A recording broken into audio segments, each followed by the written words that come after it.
Hi, Nathan. So let's continue now with the Megillah. There's a bunch of studies actually that I want to give the Olam. First of all, we'll start with the Vilna Gaon, because you have to learn the Vilna Gaon on Megillahs Esther. And it tells us like this. We know, and obviously was a tremendous amount of sequence of events that even got to this stage, that Achashverosh HaRasha was very, very excited with Haman's proposal to annihilate and destroy and kill, as we're going to explain, all of the Jewish people. Even though originally he said, how can you do that? They brought in advisors from all over the world. It was a whole situation, how he even managed to vote for such a thing, which doesn't really make sense, but it was an amazing thing. And at the end of the day, Achashverosh was deep down very happy with the arrangement to kill the Jews, because deep down he had no love of Jews, and not many of the Goyim over there did anyway. So it was a crazy idea if you think about it. But at the end of the day, it got passed. The law got passed. Achashverosh, as we know, was maskim, and of course we're familiar with the story that he took off the signet ring that had the signature and the royal seal, and he gave it over to Haman that allowed him to do what he did. Now, what happened was after that is that the royal scribes were then summoned to come into the palace and to write down. Specifically, this happened by the Yud Gimel Nisan, right before Pesach, and they wrote down everything that Haman dictated. Whatever Haman said to write, that is what the royal scribes actually wrote. Now, they actually wrote the following, and we're familiar with this Lashon from the Megillah, okay? Listen to this, and let's understand what the Vilna Gaon does with this Lashon in the Megillah. The letters were dispatched to all of the king's provinces, everywhere where he ruled, and it was very clear, Lahashmid, Laharoig, or La'abed. Okay, there were three specific ways of describing what they were the plan that they were going to do to the Jews. That was again, Lahashmid, Laharoig, or La'abed. That is, in English, to destroy, to kill, and to exterminate all Jews, young and old, men, women, and children, in one day. Now, all should take place on one day, which of course should be Yud Gimel Adar, which is why we fast, Megillahs Esther, that's the whole Tainis Esther. And all of their possessions, by the way, should all be taken as well. Now, these letters were distributed, and Haman and the king sit down to have a little bit of a drink, because mission accomplished. Everything's great. Now, here's the kasha, Rabbi Yisai. Here's the kasha. How many times can you put a person to death? How many times can you kill someone? It's not my kasha. The Vilna Gaon discusses that way. What is going on? Right? Lahashmid, Laharig, La'abed. There's a limit to how many times you can kill someone. This is the Vilna Gaon's kasha. It's like 750 years in jail. Again, but you can only kill someone once. We're talking about active physical killing, right? Lahashmid, La'abed, La'arid. There's three different ways of killing. How do you do that to one person? That's the Vilna Gaon's kasha based on the Lashon of the Megillah. You'll hear it next week. You'll be like, now we understand it, hopefully. So the Vilna Gaon says like this, listen to this, beautiful.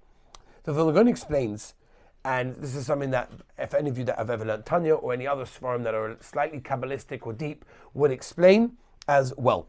The human entity has four principal elements: Nefesh, Ruach, Neshama, and Guf. Okay? Again, Nefesh, Ruach, Neshama, and Guf. Let's translate them roughly. Neshama, the soul. Ruach, the spirit. Nefesh, which is basically the most basic element of spirituality, and Guf, of course, refers to the physical body.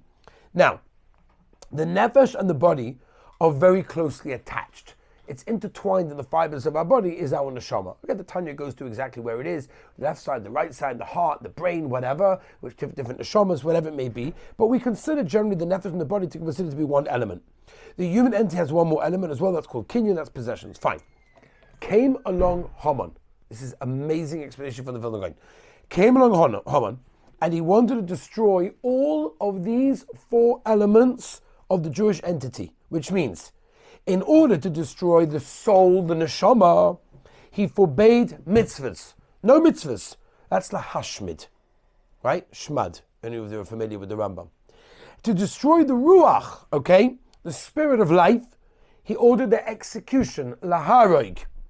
To destroy the nefesh and the guf, that, as we said before, they're closely connected, they're basically considered to be one, he ordered their bodies to be cremated, right? Ulla abeid, right? After the execution, there should be nothing left of a Jewish body in this physical world.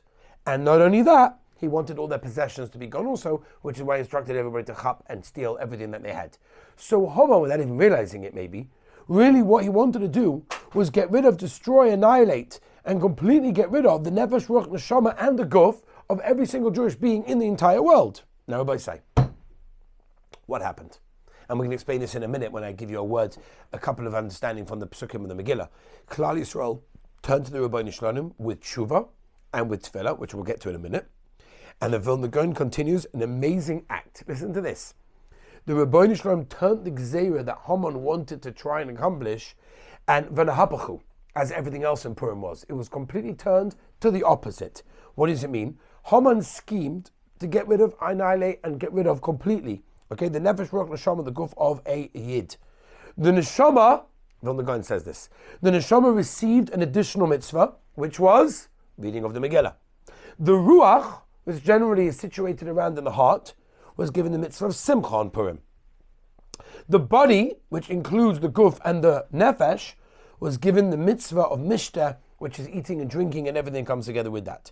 And instead of getting rid of the wealth and the possessions, there's a mitzvah mishlach monos and matanos levyonim, so even more Jews, especially the poor ones, accumulate more. So if you think about it, says the Vilna Gaon, what Haman wanted to accomplish, not only did he not accomplish it, he failed miserably. But actually it got turned around that now we're able to invigorate our nefesh, ruach, neshama, and guf. What an amazing idea from just the words lahashmid, laharig, or la'abed. Okay, when you hear those words in Megillah, you'll think about it, you'll remember this yesod. Now let me tell you like this. In the beginning of Perek Beis, we all know, because we often say this ourselves, Achar hadvarim ha'ela v'cholei,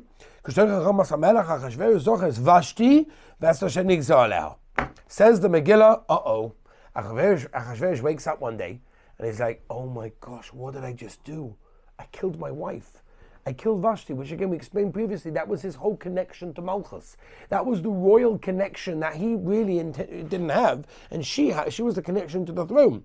So he realized, oy vavoy, I can't believe what I did. That's an incredible thing. Now, the Sfarim HaKadoshim bring down, the Sefer Musa specifically, that, and many of us maybe will recognize this within ourselves, that often we want to do a certain Avera, and we're very excited to do an Avera, and we'll do the Avera, and after the Avera we'll be like, why did I do that? Like, really? I had to do that? I couldn't stop myself? Now, before it's very hard to stop yourself, but after you've done the Avera, sometimes you think to yourself, I really shouldn't have done that. Like, why didn't I hold myself up? Well, what was the matter with me in that case? And that is exactly, by the way, what the Pasuk says, Shlomo HaMelech tells us in Keles, Chacham Einov Baroshai. That means, a Chacham, a wise person, literally means his eyes are in his head, but what it actually means is, he foresees the future, he can see what will be. So for example, and you could pick any Avera that you could think of in the world, right? Whether it's Chusi Lashon Hara, whether it's Shemir Seinayim, whatever it may be. Think about that Avera, and think and say, hold on a second, at the end of the day, when you did the Avera afters, you feel sometimes very, very empty, very bad. You feel very low that you did such a thing. So think about that feeling before you do the Avera.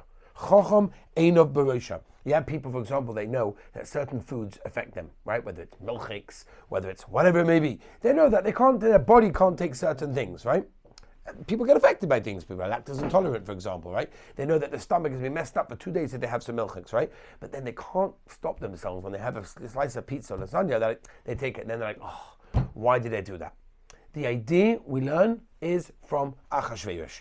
We learn that from here. After that, he calmed down and he realized, I can't believe that I did such a thing. Why did I do that? And look what it did to me. Now here, Rabbi say, is a pasuk that we all say in unison together in the beginning of Perek Beis. And that is as follows. The Chazan, the Balkoila generally stops, and we all say this. And that is, Ish Yehudi, ben Yoye, ben Shimi, ben Kish, Ish Yemini. Now that is the pasuk in the Megillah, pasuk Hey, Perek Beis. We all say this together. Now, there's a Gemara in Megillah, Daf Yud Beis, Omer Beis, where the Gemara asks a kasha, and he says, I don't understand. Why do we need to trace Mordechai's lineage all the way up? Like, what are we doing? We're saying Ish Yehudi, fine, Gavaldi, you say Yid. There's a lot of meaning to that also. Shmoi Mordechai, ben Yoye, ben Shimi, ben Kish, Ish Yemini. What's going on? We're trying to give yichus. So you know what? If you're trying to give yichus, where's the real yichus come from? Which Shevet? Shevet Binyamin. So go all the way down to Binyamin. Say he was from Shevet Binyamin. That's like the real yichus, right? And if not, then what are you doing it for? So what's going on? Again, Rabbi said it's a Gemara. The Gemara says a Megillah. And again, when you say these words, I want you to remember this. This is what we're doing this for, Rabbi Sai. We're doing that when you listen to the Megillah and you say these words specifically. Hopefully you'll have a little bit more meaning to it. Alavai, we can go to the whole Megillah this way. Alavai. But upon him, the Gemara says, listen to this. Ben Yo'eh. What does that mean? Sheha'ir es eineim shel Yisrael b'tfilosai. That the Rabban Shem opened up their eyes of Klal Yisrael with tefillah. Ben Shimi, what's that? Sheshoma Hashem es tfilosai. That HaKadosh Baruch Hu heard their tefillah. Ben Kish, shehigish al shari rachamim v'niftaklai. That they banged, so to speak, on the gates of rachamim, and they were open. So, which is, by the way, one of the yesodis of tefillah, which we're going to get to. But what do you see from here? And again, this is the Gemara explaining pshat in the pasuk that we all read on Purim twice a year, and that is, it's not stam giving us the lineage of Mordechai Tzaddik, but it's telling us that they davened, that they were answered, and it opened up a special shav rachamim that generally isn't going to be opening.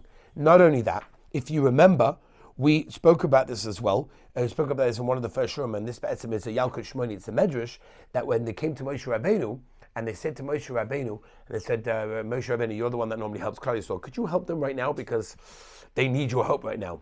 Moshe Rabbeinu asked the kasha, remember? And he said, was it signed in cement or was it signed in blood? And they said it was signed in cement. He said, I can ask Rachamim. And that's what happened. Mordechai Tzaddik brought together all the Tinoika Shel Beis Rabban, all the kids, I think it was about 400 kids, he put together, and they davened, and they davened, and they davened, Yom and V'Loila, and they were answered. So that means the whole Yeshua, the whole Hatzalah of Klal Yisrael, the Savior, the salvation that Klal Yisrael witnessed by the Purim story, came about because of one thing, and that is the Koyach of Tefillah. And that's why the Koyach of Tefillah, by the way, is an incredible time on Purim. It's an incredible time by the Megillah also, by the way, right? There's stories of things that go on in Shemayim, B'Shas Ma'aseh, when Klal Yisrael read the Megillah. A person has a koyach of tefillah on Purim like none other. So remember, B'Shas the Megillah, or even after the Megillah, whatever it may be, Chaparayim Tefillah. Tefillah is the most powerful on Purim. Not only that, I'll tell you like this. There's a Gemara in Bab Metzia. The Gemara says in Bab Metzia, Ayin Ches Amud Aleph, Ein Medaktikin B'Mois Purim. What does that mean? And by the way, when you go around Israel, it's amazing. When you go around Israel, the little kids are quoting this Gemara because they put out their hand, right? They're quoting, well, you're not allowed to redact it. You've got to give everyone. No, give me, right? They're fluent in the parts of Chazal that, work to their benefit. But Al Capone, the Gemara tells us quite clearly, when it comes to Purim, Ein Medaktim B'Mois Purim. Not only that, the Yerushalmi Megillah, the Shulchan Aruch passes this way in Tofrei Tzadi Daled, should be Yom Purim, Kol HaPoshit Yad Noisonai. Whoever sticks out their hand, you have to give them. So what does that mean? Of course it means in a physical way, that if someone sticks out their hand and says, I want money on Purim, the halacha is you have to give them, which is why, by the way, you should try to keep, half shekels or shekels in your pocket, because when he comes up to you, when an adult comes up to you, and many people on the streets come up to you, you should have some money with you, because the halacha is paskin and shulchan aruch, you have to give them, okay? That's the simple, as what we call the nigla. But the Nista, more detailed or more beneath the surface is, so the Heilige Baditchev and Kedushas Levi in Yonei Purim, he says, K'moshe nois v'nish yisod, stokel ani kach gomer, Hashem yismach malbish atzmoi, v'midas l'ches mashpia chaste b'chol ha'olamos. If you look at the Pri Tzadik from the Reb Tzadik of Lublin, also in Yonei Purim, he also brings down that since we are not medaktik on money of Purim, in other words, we don't check to see if the guy who's asking us for money is actually someone that is roy to be able to accept the money. We don't check into sin to say, oh, you actually need the money? You look like a good guy, you're comfortable. Why am I giving you the money? No, we're not medaktik. The Rabbeinu Shalom does the same thing. The Rabbeinu Shalom also is not medaktik when we ask, which means we have a unique opportunity on Purim to be able to ask whatever we want, and the Rabbeinu Shalom is not medaktik. He kol haposhi adonai. You stick out your hand and say, Rabbeinu Shalom, I want something. The halacha is he has to give it to you, okay? And therefore, Rabbi say, have that in mind, and that comes from the pasuk in the Megillah that we said before. One last thing, Rabbi say, I want to tell you a Mordechai Ben Ishchai. Ben Yada, Megillah Yud Gimel, look it up. The Ben Ishchai tells us on the pasuk. It goes on the pasuk test and Perik base, where we're talking about all of the makeup and everything. Well, the beauty contest was going on over there. That Esther was over there, And the Gemara tells us in Megillah Yud Gimel that Esther had 7 servants. Each one was named a different name. Why? So that she could count what day of week it was, so she would know when Shabbos was, so she would be able to keep Shabbos in the palace without having to get caught of her Jewish religion and identity, which of course she was trying to keep a secret. So the Ben Ish Chai says the reason she did it was of course to keep, she used to call them, the Ben Ish Chai learns, even though others learn differently, there's a Targum that says differently, but there's a Monis Levi also, but the Ben Ish Chai learns, each one was called Sunday, one was called Monday, one was called Tuesday. That's what it was. That's what the Ben Ish Chai says over there in that case, which is, by the way, that Arizah brings down that a person should count Hayom Yom Echad B'Shabbos and have Kavanah to be Yotze the Mitzvah D'Oraisa of counting the days of the week, which is brought down in the Ramban also. But I'll upon him. What? That's where it comes from? Yeah, no, it doesn't come from there, but it's the same idea. Now, where can we learn? That's a good question. What are we learning from this? Well, what am I telling you this for? Very nice. Okay, Esther did that. Great. She wanted to keep Shabbos. Kavaldi, B'Suras Nefesh. Beautiful, amazing. But why am I telling you this? I'll tell you why I'm telling you this. I'm telling you this because what we can learn from here, and again, it's what the Sifri must bring down, how you have an opportunity to use everything in this world to tzorech avodas Hashem. Esther Malka took a seemingly mundane thing and she turned it into ruchnias. She turned it into a way of keeping Shabbos, a way of tracking the dates so that she could be able to keep Shabbos. And we learn from there to be able to take everything. And by the way, if you look at many of the Sforim HaKadoshim tell us this idea of taking the mundane and making it Kedusha, and making it holy, which Be'etzem is really the goal of so much of what we're doing on this world. And that is the message that I wanted to say. I don't know if we're going to have shit tomorrow on this, we'll see, but if we don't, then maybe next year we'll continue with some more Megillahs Esther. Okay, I hope the Olam are, okay, no one's writing it down, but I hope you remember some of the things when you hear the Megillah. You hopefully will have a bit more of a